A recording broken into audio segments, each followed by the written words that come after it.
Carnivore-like animal-based diets have been growing in popularity, and some people have even started creating debates on what the optimal human diet is and shoehorning meat-only diets into the equation. You're going to hear a certain segment that say we can get all our nutrients from animal foods. Is this really true? Hey, this is Josh from Vitality Maximize, and today we're going to unpack this common rhetoric that we can get all our nutrients from animal foods only. Before we begin, if you've been enjoying and viewing our content for some time now, please don't forget to like, subscribe, and turn on those bell notifications for YouTube and on Odyssey. I have had multiple conversations with animal-based proponents over the past couple of years, and the claim that they can get all their nutrients from animal foods are either short-sighted or just plain disingenuous, in my honest opinion. Carnivore diets, even if they are well thought out, eating news to tail, eating the skin, making bone broth from the bones, are still pretty poor sources of magnesium, vitamin C, manganese, potassium, vitamin E, boron, and silicon. If nose to tail eating isn't achieved, that is eating just the muscle meats, which many people on carnivore diets do, the diet can be additionally poor sources of thiamine, calcium, copper, folate, and vitamin A. Let's unpack some of this, shall we? Let's start with magnesium. Some carnivore animal-based proponents claim that their magnesium needs are lower because they don't eat sugar and carbohydrates. Cool. Magnesium is involved in 300 plus chemical reactions, including muscle relaxation, carbohydrate metabolism, DNA and RNA synthesis, calcium metabolism, and glutathione synthesis.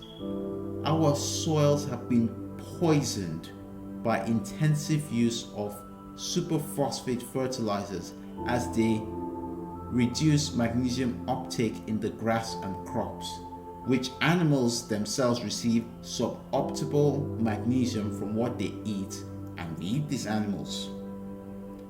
This does not even account for the magnesium that is depleted during stressful situations and for those who like to exercise and work out.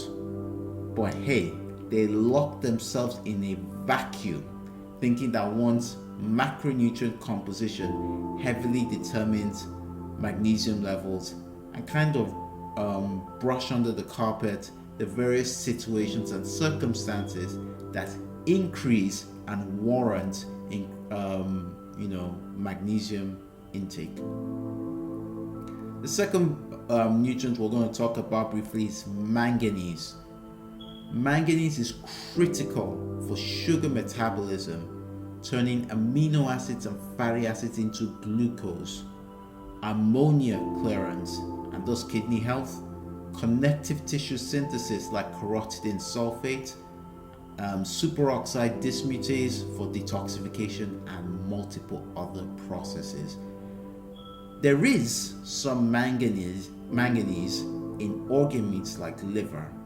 However, one would have to eat 1 kilogram of liver every day to achieve the basic recommended daily allowance, which is nothing more than a measure that avoids clinical deficiencies.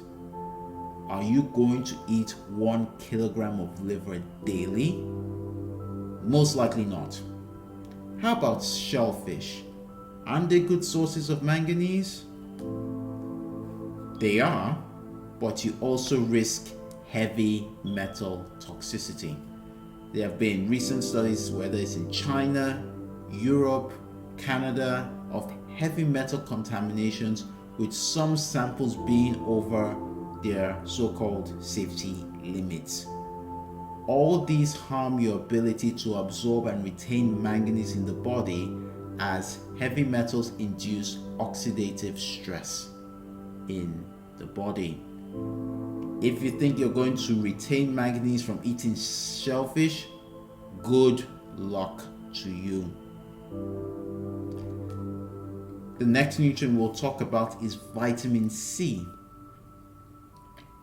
These same carnivore proponents claim that their vitamin C needs are lower because they do not eat sugar and carbs. They say that glucose competes with vitamin C for the absorption, so if they eat little carbs, they retain more vitamin C.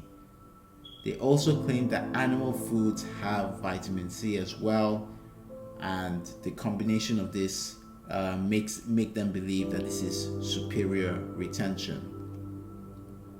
I understand that there are going to be people who will chastise them for, by saying things that you're going to get scurvy on a carnivore diet. While that might be true on paper, it is often extreme and condescending to say that, and it's often driven by fear and emotion rather than, logic. Back to vitamin C. Vitamin C is important for collagen production, protein synthesis, immune response, nervous system development, and antioxidant support. Chris Kresser did an article bigging up liver as a superfood, and they also showed the vitamin C content in liver. Link to his article in the show notes. Let us assume that vitamin C content in liver is about 27 milligrams per 100 grams of liver. You would have to eat 330 grams of liver a day to get the so-called recommended daily allowance. Are you seriously going to eat, almost 3/4 of a pound of liver a day? You're not going to. What about other organ meats such as thymus and kidney? Thymus seems to have higher amounts of vitamin C, but ask yourself this question: would the carnivore diet proponents go all the way to obtain thymus and eat it? I doubt it for most of them. And for those who take the time to obtain, thymus, are they going to eat them every day? Don't think so.